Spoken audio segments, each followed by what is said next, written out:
Assalamualaikum warahmatullahi wabarakatuh.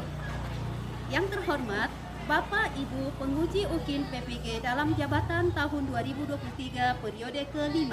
Perkenalkan, nama saya Sangkot Tarida SPDI NIM 2260101209 LPPK UIN Mahmud Yunus Batu Sangkar, Sumatera Barat. Pada hari ini, insya Allah, saya akan membawakan video pembelajaran UKIN PPG di kelas 10 Mas Darul Ikhlas dalam bidang penyambungan Mandailing Natal, Sumatera Utara dengan tema Sejarah Dakwah Rasulullah Shallallahu Alaihi Wasallam periode Islam di Mekah. Harapan saya, semoga penampilan video ini dapat bermanfaat untuk kita semua. Dan saya siap menerima saran dan kritikan, begitu juga masukan dari tim penguji, begitu juga oleh para penonton semuanya. Akhir kalam minni, wassalamualaikum warahmatullahi wabarakatuh.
Aulia,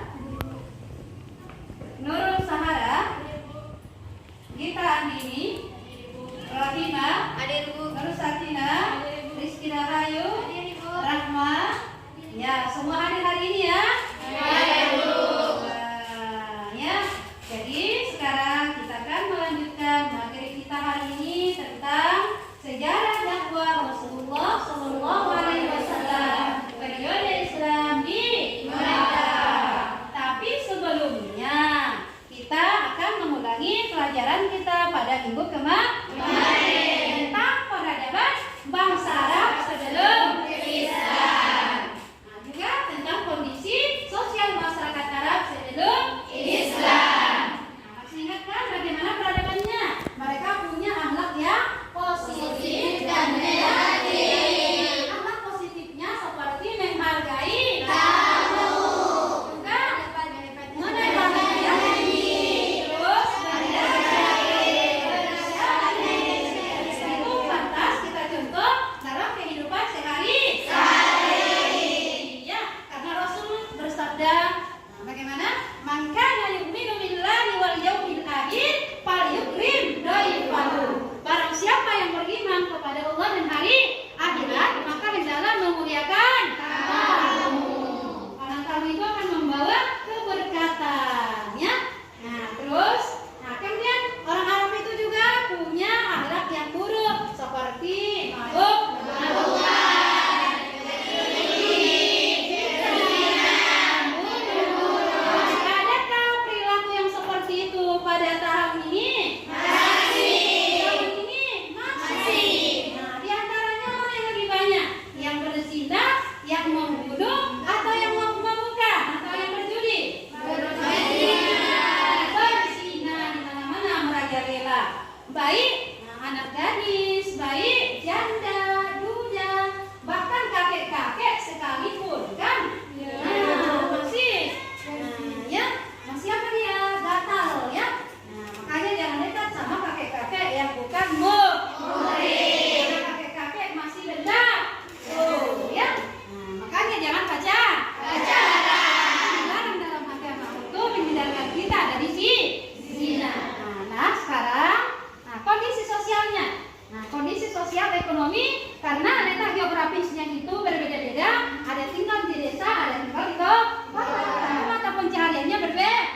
kampung ya. Begitu juga dakwah dengan keluarga.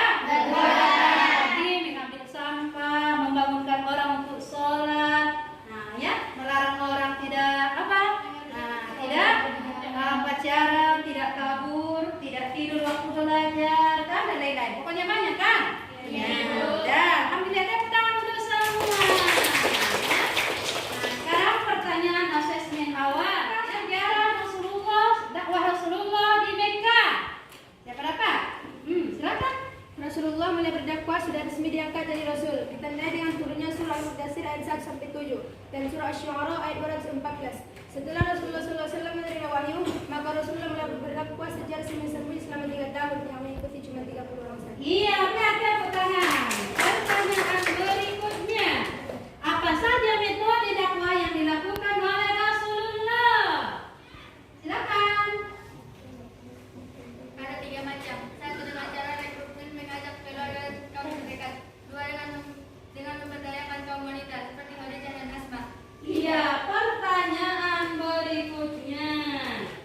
Apa yang dikatakan dengan rekrutmen? Mengajak? Silakan. Mengajak keluarga dan kaum terdekat. Iya, keluarga dan kaum terdekat. Nah, sekarang kita akan bentuk kelompok. Silakan.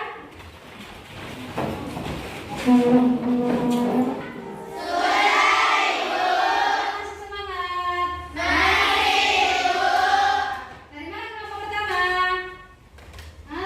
Kelompok pertama ketuanya Widya Atia. Kelompok kedua? Aulia. Salsabila. Kelompok tiga? Kelompok empat? Kelompok lima? Sekarang silakan kalian amati video yang Ibu tampilkan di depan. Nanti setelah selesai menonton video, maka akan Ibu suruh kalian untuk menyimpulkan apa yang kalian tonton di depan itu ya. Satu dari kelompok atau sebagai ketua nanti membacakan hasil diskusi mengenai materi apa yang didapatkan dalam video. Ya. Dan waktu menelitinya, mendiskusikannya nanti, Ibu akan lihat siapa yang serius akan dapat nilai nanti ya. Siapa yang serius akan dapat nilai baik, yang kurang serius akan dapat nilai yang buruk lah kan. Nah, sekarang semua mengamati dengan baik ya.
ketiga kalinya Nabi berkata, apa yang harus saya baca?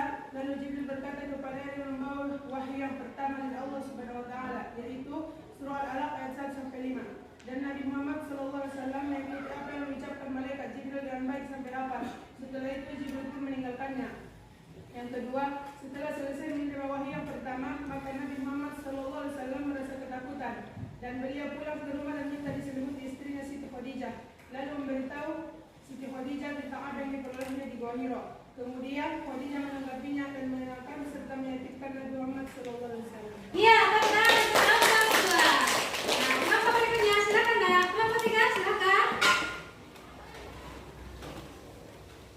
Adapun kesimpulan kami dari kelompok 3, 1. Setelah Nabi tenang, Siti Khadijah mengajak Nabi Muhammad SAW untuk menemui saudaranya Waraqah bin Naufal. Lalu Nabi menceritakan semua kejadian yang terjadi. Lalu Waraqah membuka kitab Taurat dan Injil dan berkata, demi Tuhan yang datang, itulah malaikat Jibril yang pernah datang kepada Nabi Musa alaihissalam.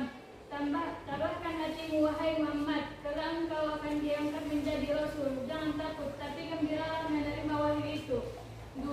Rasulullah pernah mengalami terputusnya wahyu. Ada perbedaan pendapat.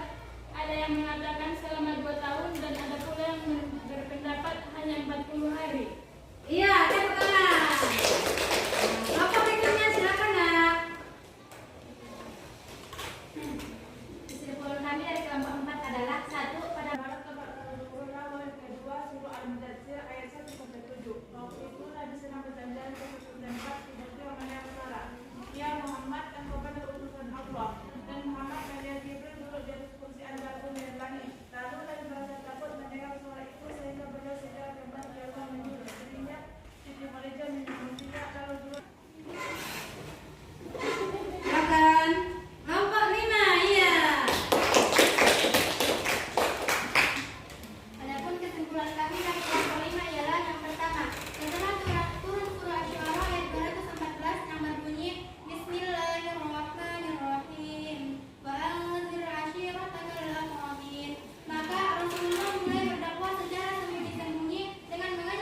meja belajar biasa buat dari kelompok ya. Ya, sudah ada? Sudah. Silakan ambil buku. Kita kerjakan soal asesmen sumatif sebanyak 5 ya. Iya, Ibu. 1. Apa isi kandungan surah Al-Muddatsir ayat 1 sampai 7 yang diturunkan Allah kepada Nabi Muhammad sallallahu alaihi wasallam? Kedua, bagaimana cara malaikat Jibril menyampaikan wahyu kedua Quran surah Al-Muddatsir ayat 1 sampai 7? Kenapa harus di rumah Arqam bin Abil Arqam, tempat yang dibuat Rasulullah untuk berdakwah secara sembunyi? Soal nomor 4. Apa saja yang didakwahkan Nabi Muhammad sallallahu alaihi wasallam selama berdakwah periode Mekah? Soal nomor 5. Sebutkan nama-nama sahabat yang memiliki peran penting dalam berbentuk generasi as-sabiqunal awwalun. Ya. Silakan. Sekarang kita koreksi ya. Tukarkan bukunya ke belakang.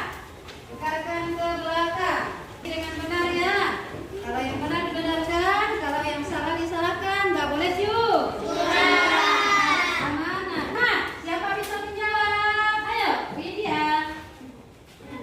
Isi kandungan Quran surah Al-Muddatsir ayat 1 sampai 7 adalah 1. Perintah kemudian diperingatkan agar siapapun yang menjalani kebenaran Allah Subhanahu wa taala di dunia akan merasakan akibat yang penuh kekayaan dan meninggalkan perbuatan dosa. Yang keempat, larangan mengharap balasan yang lebih banyak dari sesuatu yang diberikan. Yang kelima, perintah bersabar dalam menghadapi perbuatan buruk untuk ketahuan, ejekan, olok-olok dan sesat. Iya benar. Tepuk tangan. Dapat bonus lagi ya. Nah, pertanyaan kedua. Silakan. Rahayu. Dengan cara malaikat dengar perjalanan dengan kata-kata, "Wahai Muhammad, engkau benar-benar utusan Allah," sehingga membuat Nabi ketakutan dan segera kembali pulang ke rumah. Iya benar. Dapat lagi. Soal ketiga, silakan. Ya, yang di samping jendela nomor 1. Karena tempat rumah Arqam bin Abil Arqam letaknya di dekat bukit sampah, tempat yang biasa dikerumuni orang banyak, sehingga orang-orang kafir tidak curiga kepada Nabi yang Dan sekali dapat pertanyaannya. Nah, soal nomor 4. Silakan Nisa Adila. Apa saja yang didakwakan Nabi Muhammad SAW selama dakwah periode Mekah? Pertama, kepercayaan tentang keesaan Allah. Kedua, kepercayaan akan adanya hari akhir. Ketiga, dakwah untuk Iya benar sekali. Dapat bonus lagi ya. Soal terakhir nomor 5. Nafsia Betami. sebutkan nama-nama sahabat yang memiliki peran penting dalam membentuk generasi as-sabiqunal awwalun. 1. Abu Bakar, Utsman bin Affan, Abdurrahman bin Ubaidillah. Iya benar. Tepuk tangan ya. Nah sekarang kumpulkan bukunya ke meja Umi.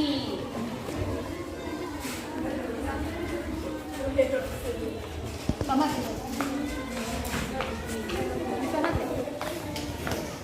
Ya,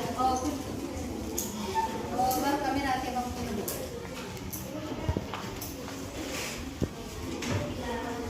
Nanti aja dibagikan ya nak. Terima kasih ya. Dah. Jadi sekarang Sallallahu alaihi wasallam adalah menjadi rahmat bagi alam semesta, membawa kedamaian, pejuang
Mi'raj. Yang kedua, Nabi Muhammad SAW menerima wahyu yang pertama, yaitu surah Al-Alaq ayat 1. Dan sekarang dari materi kita sekarang, mungkin ada pertanyaan dari anda semua, silakan ditanya ya. Dalam kesempatan ini dibuka forum untuk bertanya. Silakan. Yuk, silakan. Berapa keturunan ke atas nasabnya Rasulullah bertemu dengan Nabi Ismail? Ya, jawabnya ibu jawab sekarang ya. Nah, jawabannya Rasulullah itu bertemu keturunannya dengan Nabi Ismail, putranya Ibrahim alaihissalam, dengan 17 keturunan ya. Udah paham 17 keturunan? Pertanyaan kedua, silakan ya. Apa misi suci Nabi Muhammad SAW? Iya, misi suci Rasulullah itu sangat banyak. Di antaranya ada 3. Yang pertama, menjadi rahmat bagi seluruh alam. Seperti dikatakan dalam Al-Quran, wa ma arsalnaka illa rahmatan lil alamin. Rahmat bagi seluruh umat manusia, rahmat untuk seluruh alam, bukan hanya untuk manusia saja, bagi hewan, tumbuhan, semua penduduk bumi dan langit. Yang kedua, sebagai pembawa kedamaian. Nah, ya, pembawa kedamaian. Nah, baik kedamaian di antara masyarakat miskin, masyarakat yang kaya, masyarakat bangsawan, dan semuanya pembawa kedamaian. Yang ketiga, pejuang kesejahteraan dan kemajuan masyarakat, sehingga masyarakatnya bisa hidup dengan tenang. Pertanyaan ketiga. Nah, yuk, silakan. Apa yang dimaksud dalam berkhulwat? Berkhulwat itu artinya mengasingkan diri, ke suatu tempat yang jauh dari halayak ramai. Seperti Rasulullah berkhulwatnya kedua, untuk beribadah, berpikir, minta petunjuk dari Allah. Ya, pertanyaan terakhir.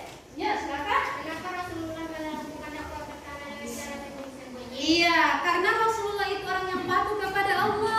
Perintah pertama harus berdakwah sembunyi-sembunyi, sesuai dengan surah Asy-Syu'ara ayat 214. Bunyinya wa anzir ashiratakal aqrabin. Nah, pendapat yang kedua, karena penduduk Islam pada waktu itu masih sedikit, belum kuat. Nah, ya, belum kuat untuk menghadapi tantangan dari kafir.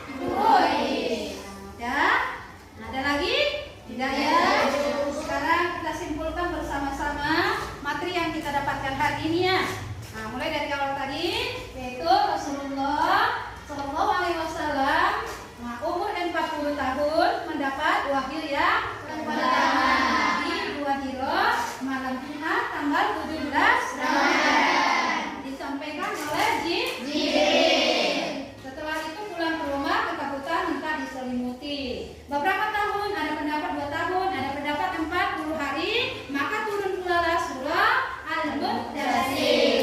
Nah, dengan menakutkan pula karena sepulang dari perjalanan sampai di rumah, maka Rasulullah minta diselimuti. Nah, terus Rasulullah melihat Jibril di atas. Nah, di atas rumahnya, di atas, duduk di antara, duduk di kursi di antara langit dan bumi. Siapa yang gak takut?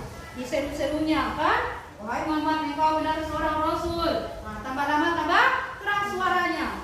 Nah, kemudian setelah itu turunlah surah Al-Mudaththir ayat 1 sampai 7, menunjukkan bahwasannya Rasulullah itu sudah resmi diangkat menjadi Rasul. Karena berbeda tugas Nabi dan Rasul. Nabi itu hanya wajib mengamalkan apa yang diwahyukan kepada diri sendiri. Sementara Rasul setelah dia wajib mengamalkan, dia wajib untuk mendakwahkan, menyampaikan kepada seluruh umat manusia.